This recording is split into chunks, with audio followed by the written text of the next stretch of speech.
देखिए, हरिओम हरिओम हरिओम।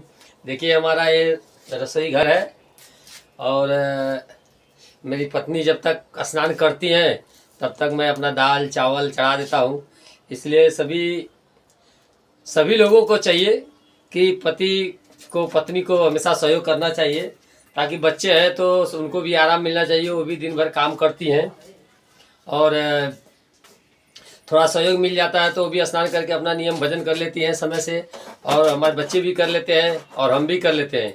बिना एक दूसरे के सहयोग से कोई काम नहीं चलने वाला है, क्योंकि वो भी किसी की माँ है, बच्चे की माँ है और हमारी भी माँ है।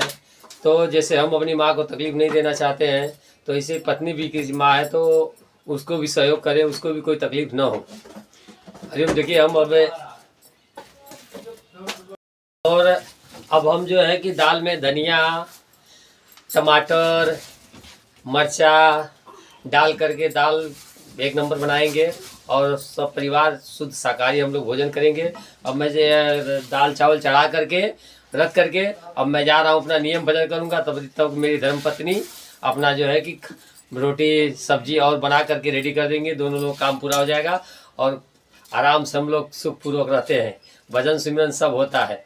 और खाना बनाने के बाद ये हमारे बापूजी का स्थान है, यहाँ पर हम जो है कि भोग लगा देते हैं खाना का। और भोग लगाने के बाद हम लोग खाते हैं। कभी कभी छूट जाता है, जल्दबाजी की वजह से बच्चों को भोग नहीं लग पाता है, तो हम लोग माफ़ी मांग लेते हैं गुरु जी से। हरिओम। और कभी कभी थोड़ा थोड़ा हम लोग में आपस में लड़ाई भी हो जाता है, तो प्रेम की लड़ाई है, वो होता रहता है थोड़ा बहुत है, इसलिए हम लोग उसको भूल जाते हैं। काम के लिए, अच्छे काम के लिए लड़ाई होता है, न कि बुरे काम के लिए लड़ाई होता है। जो भी काम हो अच्छे तरीके से हो, बढ़िया से हो, इसलिए थोड़ा होता है। इसलिए किसी को बुरा नहीं मानना चाहिए। अगर पति किसी पत्नी को बोलता है कि ये काम कर दो वो काम कर दो, तो पत्नी को गुस्सा नहीं करना चाहिए।